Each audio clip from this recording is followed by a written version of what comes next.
mengerikan. Karena efek samping vaksin yang saya dengar dari omongan rumor-rumor itu bisa pegal tangan, bengkak, dan sebagainya. Aku bahwa setelah vaksin langsung jatuh, Pak, langsung pingsan. Itu yang membuat saya menjadi sangat takut untuk divaksin.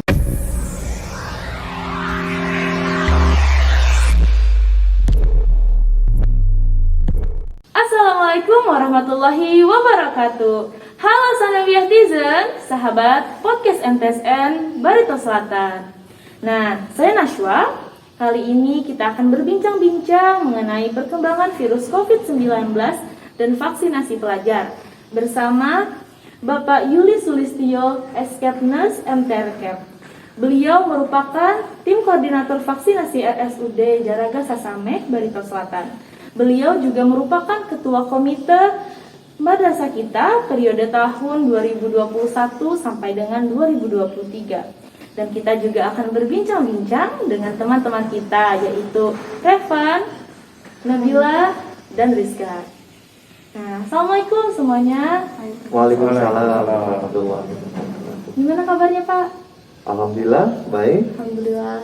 Teman-teman, gimana kabarnya? Alhamdulillah baik. Alhamdulillah. Menurut experience saya gitu ya Pak ya, sejak tahun 2020 di bulan Maret itu, madrasah kami ini menyuruh kami untuk belajar di rumah atau daring. Nah, dari saat itu saya kira libur itu hanya akan 1 sampai 2 minggu saja gitu loh. Tapi ternyata itu berlangsung sampai dengan sekitar ya 2 tahunan mungkin ya Pak ya. Nah, dalam beberapa tahun terakhir ini juga COVID-19 ini makin cepat penyebarannya di beberapa negara, termasuk di Indonesia, dan terkhususnya di daerah Barito Selatan. Untuk Barito Selatan saat ini juga mengalami naik turun kasus terkonfirmasi COVID-19. Bisakah Bapak menjelaskan kondisi Barito Selatan saat ini? Semenjak ditetapkannya oleh Bupati Barito Selatan pada bulan Maret 2020, kasus COVID-19 cukup tinggi, yang dimana berdampak pada kita semua. Dan sampai data terakhir di rumah sakit kita sudah merawat 4 pasien yang 1 terkonfirmasi. Seperti kita ketahui, kasus COVID-19 puncaknya pada bulan Agustus dan September di 2021. Akan tetapi semakin banyaknya warga kita yang divaksin, di awal Oktober kasus mulai melandai atau menurun. Bagaimana sih naik turunnya kasus COVID-19 secara statistik nih Pak di Barito Selatan ini? Bisa dijelaskan mungkin? Baik, statistik data pasien COVID ya di Barito Selatan, seperti kita ketahui puncaknya terjadi pada bulan Agustus dan September. Data per tanggal 12 Oktober 2021, kasus yang terkonfirmasi 1.673, dalam perawatan itu ada 18, sedangkan yang sembuh atau selesai isolasi 1.602, dan data yang meninggal berjumlah 53 orang. Sebab akibatnya kalau terkena virus ini apa sih Pak, kalau kami boleh tahu? Seperti kita ketahui, sebab akibat yang dirasakan oleh pasien, yang pertama 80% kehilangan indera penciuman, kehilangan indera perasa, yang lainnya bisa menyebabkan demam 38 derajat Celcius, juga kadang bisa menyebabkan sesak, terutama pada orang-orang yang punya penyakit keturunan seperti asma, itu sangat cepat sekali menyerang. Nah, seperti yang Bapak bilang tadi, di Barito Selatan ini kan sudah mengadakan vaksinasi, begitu Bapak ya? Betul. Nah, sasaran vaksinasi ini kepada siapa saja sih Pak? Baik, sasaran vaksinasi sesuai dengan anjuran Presiden melalui surat keputusan menterinya, yang pertama yaitu tenaga kesehatan, yang kedua pelayanan publik, yang ketiga tenaga pengajar, masyarakat umum, dan yang terakhir yang sedang kita laksanakan adalah untuk para pelajar di Barito Selatan. Nah, pemerintah ini sekarang sedang gencar-gencarnya mengajak seluruh masyarakat untuk mematuhi dan melakukan prokes 5M untuk antisipasi penyebaran virus COVID-19. Selain melakukan prokes 5M tadi, pemerintah juga menerapkan program vaksinasi kepada masyarakat, khususnya kepada para pelajar. Nah, sekarang ini kita sudah kedatangan para pelajar perwakilan dari MTSN Barito Selatan. Saya akan bertanya kepada mereka, apa sih pendapat mereka tentang vaksinasi pelajar ini? Mungkin dari Revan dulu bisa dijelaskan bagaimana sih pendapatnya tentang vaksinasi pelajar ini. Silahkan. Pendapat Revan sendiri tentang vaksinisasi ini sangat mengerikan karena efek samping vaksin yang saya dengar dari omongan rumor-rumor itu bisa pegal tangan, bengkak, dan sebagainya. Maka dari itu Revan takut gitu dan ragu gitu untuk vaksin karena resiko-resiko dan yang tadi itu yang saya bilang. Segitu saja. Revan takut karena mendengar banyaknya rumor-rumor seperti itu. Iya, betul ya? sekali. Kalau untuk Nabila sendiri, gimana sih Nabila pendapatnya? Boleh dikasih tahu kepada Sanawiyah Tizen. Untuk Nabila sendiri ya, menurut Nabil vaksin itu penting. Karena vaksin itu kan bisa bikin sistem kekebalan tubuh itu mengenali dan melawan dengan cepat jika ada bakteri atau infeksi yang masuk ke tubuh.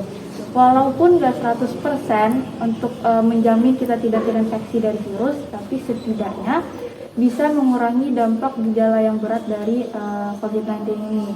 Nah, terus juga kan katanya vaksin bisa bikin kekebalan kelompok ya. Jadi Nabil tuh mau vaksin karena emang gak mau ngelindungi diri sendiri aja gitu, mau ngelindungin orang sekitar juga.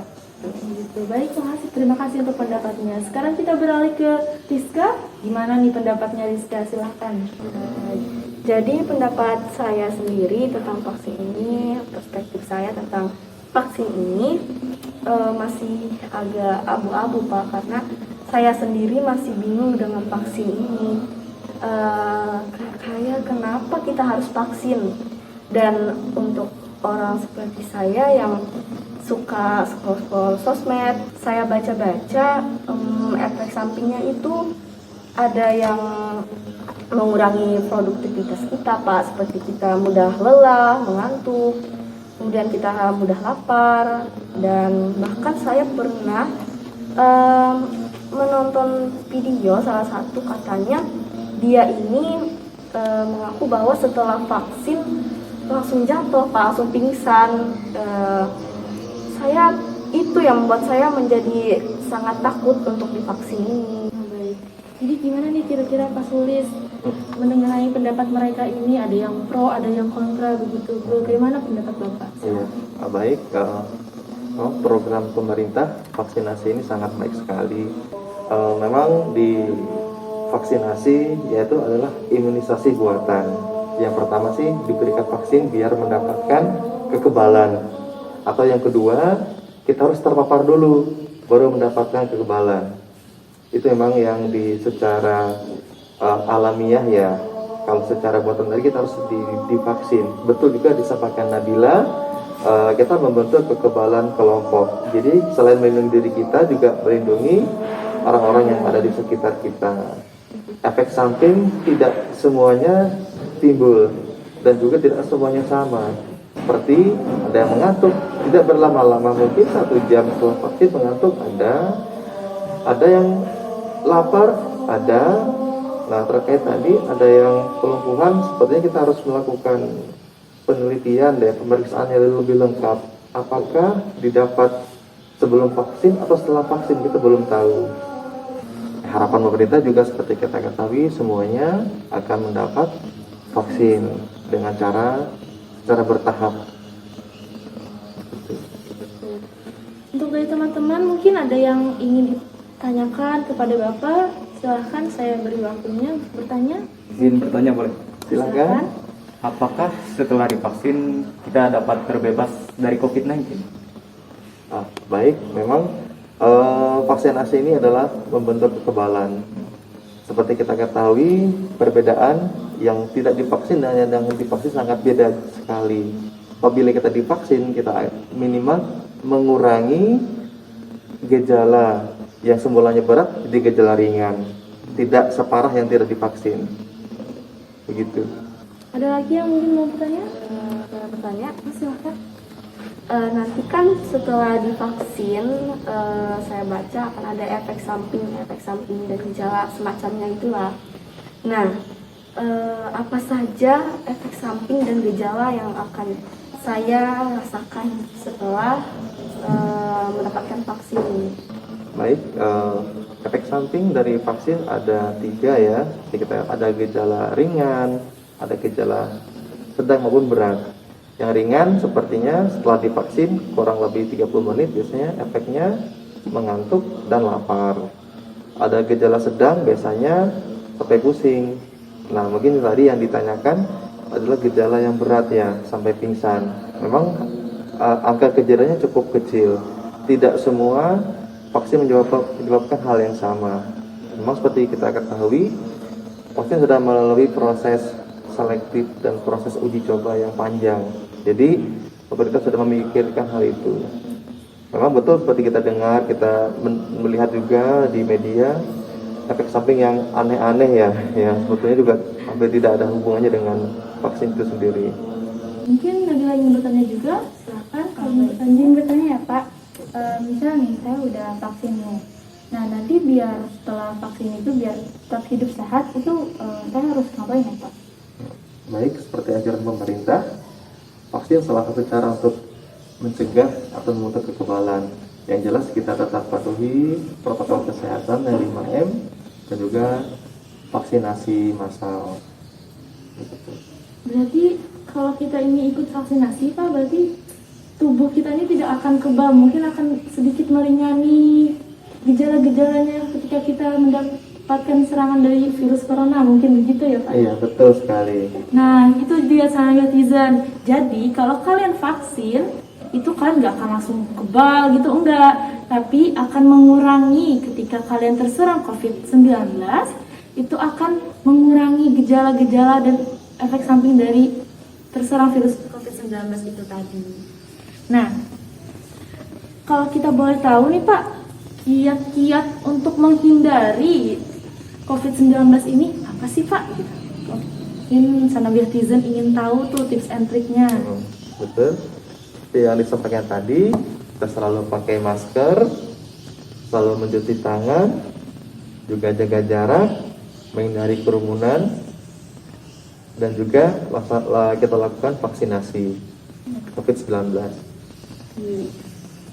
Untuk ketika ada pasien yang terserang COVID-19 itu positif, bukan gitu Pak? Itu bagaimana ya cara penanganannya gitu untuk pasien yang terkonfirmasi begitu? Pasien yang terkonfirmasi akan dirawat di ruang isolasi apabila mengalami gejala sedang maupun berat. Apabila ada pasien terkonfirmasi akan tetapi gejala ringan, kita anjurkan untuk isolasi mandiri di rumah saja. Berarti itu tadi penanganannya ketika ada pasien yang positif gitu Bapak ya? Betul. Kalau untuk vaksin sendiri Bapak, apa sih manfaatnya begitu? Vaksinasi sebenarnya banyak sekali manfaatnya. Yang pertama, membentuk kekebalan tubuh. Yang kedua juga akan melindungi orang yang di sekitar. Dan juga vaksinasi akan membuat kita percaya diri, di mana kita lebih enjoy, lebih percaya diri ketika bertemu dengan orang luar. Begitu. Bagaimana teman-teman? Pendapatnya setelah mendengar penjelasan dari Bapak Sulis tadi, bagaimana nih pendapatnya? Mungkin ada yang ingin disampaikan dari Revan, Rizka, atau Nabila mungkin? Saya ada pendapat. Boleh, silahkan. Jadi setelah bincang-bincang tadi, saya menangkap bahwa vaksin ini ternyata sangat penting dan itu sudah merubah mindset saya atau pola pikir saya ini yang dari sebelumnya saya tidak enggan vaksin karena saya takut efek samping, saya masih bingung, dan ternyata vaksin ini sangat berpengaruh di kehidupan kita, apalagi saat ini COVID-19 belum 100% hilang. Nah, jadi untuk teman-teman Sanawiyatizen jangan lupa vaksin. Baik, itu dia tadi. Jadi teman-teman, vaksin itu penting, apalagi kita ini sangat ingin gitu bertemu dengan teman-teman entah di sekolah atau di lingkungan lainnya gitu. Terutama saya sendiri gitu loh, saya sangat ingin sekolah ini bisa ditatap mukanya di level 100% gitu. Nah, salah satu syarat dari pemerintahnya yaitu adalah vaksinasi itu tadi. Nah, mungkin itu dia tadi untuk bincang-bincang kita hari ini dengan Bapak Sulis, dengan Revan, dengan Nabila, dengan Rizka. Saya berterima kasih sekali telah meluangkan waktunya yang sangat berharga itu untuk kita bisa berbincang-bincang di sini. Terima kasih sekali lagi telah untuk pembicara kita pada hari ini yaitu Bapak Sulis. Terima kasih banyak ya Bapak ya. Sama-sama. Itu dia tadi bincang-bincang kita. Semoga teman-teman terbuka pikirannya untuk mengikuti vaksinasi. Sampai ketemu di podcast selanjutnya. Assalamualaikum warahmatullahi wabarakatuh. Bye.